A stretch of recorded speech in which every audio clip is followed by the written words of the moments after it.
Once upon a time, there was a sad town called Frown Town.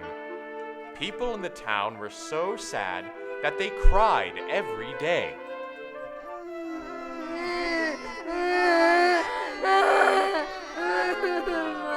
In fact, they cried so much that their tears flooded the town.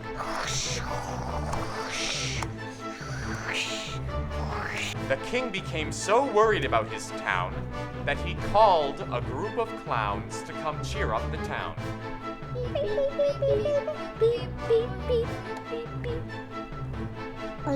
Are these the down clowns? I need you to come and cheer up my town. The down clowns came to the town and made everyone laugh.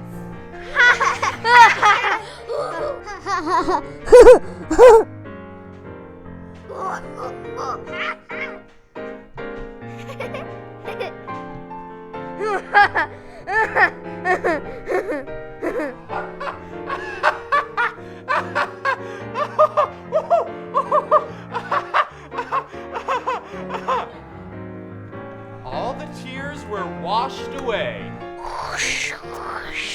The town was saved. Yay! The end. This is the story of the mean queen of the village scene. Many years ago, in a castle, there hung a painting. And in the painting, there was a picture of a group of people outside the castle and the queen and her coach going among the people. In the painting, the queen had a very mean look on her face, a very stern look. She looked so angry. And the painting was called The Mean Queen of the Village Scene. Her granddaughter, the princess, decided one day to find out why the queen was remembered as the mean queen. And so she went to the library and she found a diary that was written by the footman of the queen's carriage, who had been driving that day in the carriage when they went out among the people. And in the footman's diary it said that the queen was the nicest queen they had ever had. She was the sweetest queen and everyone loved her. That's why so many people had gathered. But as the coach left the castle that day and went among the people, as they were going down the road, one man wanted to get too close and wanted to get the queen's attention, and he yelled, Hey, look at me, Queen. I'm such an idiot. Look at me. And as he was so aggressive to get close to the queen and be noticed, he pushed a man in front of him who yelled, Hey! Don't do that! And the man almost fell right in front of the horses. But the queen said, Stop the coach! Stop the horses! And the queen gave a long, mean look at this guy. And everyone remembered the mean look on the queen's face. And when the picture was painted of the event, it was entitled The Mean Queen of the Village Scene. And that's the way the queen was remembered, even though she was the nicest queen to ever rule. And that's the story. The end. Once upon a time, there was a greedy king who had all the rings in the village, which twinkled on his fingers. The king also loved to sing, and fancied himself the best singer in all the land, even though when he sang, it sounded like... One day, the king decided to hold a singing competition for the entire town, with himself as the judge. When the singers sang, they sounded brilliantly.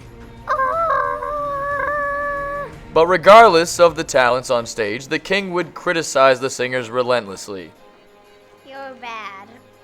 After criticizing all of the competition, the king went up to show them all how it was done. But when he actually sang, the audience and everyone else knew how badly he was singing. And the entire crowd booed him off stage. Boo! Out here, The king was crushed and cried all the way home. And then cried some more. And cried all night until he realized that maybe he really couldn't sing. And maybe he was unfair to the singers in the competition, and with a single tear, the ringed king made a wish. I wish I could sing as well as the singers from the competition. I was so mean to them, I wish we could all win. And as he slept, a fairy godmother came into his room and granted his wish. There we go. Now maybe he'll realize that he was being so mean and stop being so mean to the other people. The next day, the king made a speech declaring that he was sorry and that everyone would receive a trophy for their fantastic singing. Everyone cheered. Yay! The end. The Moat Boat that wouldn't float. Once upon a time, there was a wise elephant who lived in a village. And he spent all day long drinking from the stream, munching on peanuts, and walking around with his elephant friends. And they lived in happiness until one year the peanut supply was dwindling. So all of the other animals in the kingdom decided that they would send the wise old elephant to see the emperor. And they had a lovely farewell party for the wise old elephant, and they all tearfully said goodbye, and they all cried.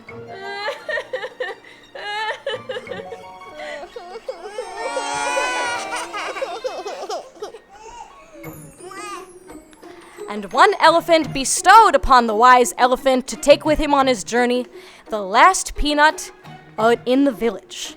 And so off the elephant went, trotting through the woods, until he finally reached the emperor's castle, and he exclaimed in excitement. He was so excited until he realized that around the castle was a very large moat that splished and splashed. And he realized that he would not be able to get across unless he took the moat boat. So the elephant jumped into the moat boat with a big thud and started off across the moat. But soon after taking off, the elephant noticed that the boat had started to take on water, and the elephant knew he needed to do something so that the boat wouldn't sink. So he jumped into the water with a big splash and swam underneath the boat to see what the problem was. And he noticed that there was a large crack right along the bottom of the boat. And he said, Oh no, there's a crack on the bottom of the boat. and he knew that he needed to fill it. So the first thing that the elephant noticed was a large starfish at the bottom of the moat. So he grabbed the starfish and squished it onto the side of the boat with a big squishy sound. And at first, it seemed to work, and he was very excited about this, and he said, Is this really gonna work? but after a minute, he realized, alas, it was not going to work, and the starfish fell off, and the boat continued to sink. So he decided to use another object, and he found some seaweed and decided to plug the hole with this, and he thought this too would work. But after a minute, it did not, until the elephant realized that there was only one thing left to do. He reached into his elephant pocket and pulled out that precious last peanut that was bestowed upon him by the villagers, and he plugged it into the hole, and it worked, and he cheered. Yay, it worked! So he swam back up to the boat, set out across the moat, and it worked. And he entered the castle, and he saw the emperor, and the emperor said to him, It's peanuts. the end. I'm going to tell you a story. The story of the White Knight who wouldn't fight. There was once a princess who owned the biggest kingdom in all the land. But she was looking for a suitor, one to marry, perhaps. The suitor needed to be brave and strong, but also wise. She decided to challenge all the knights in the kingdom to a test. The test was to defeat the most dangerous chicken in all the land. The first knight took swords swinging to challenge the chicken, but he was quickly sent back crying.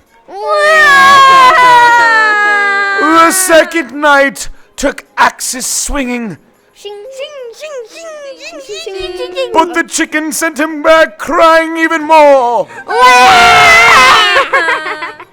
Only then did a knight in shining, shimmering white armor step up and promised he would defeat the mighty chicken. The princess was confused because the white knight didn't have anything to defend himself with. The white knight crawled up the mountain, through the dank, wet cave, and up the flight of 1,000 steps to reach the legendary chicken. As the chicken looked at him confused, he asked, "Are you here to fight me, brave Sir Knight?" The knight replied, "No, I just want to talk." The chicken was baffled by the knight's response. "Okay," the chicken said. So they talked for hours and hours. The princess became worried that the knight would not return. When the sun finally set, the knight finally arrived back at the kingdom, and he told the princess that the chicken only ever wanted a friend and for somebody to talk to, and that he would not be bothering the kingdom anymore. Altogether, the end.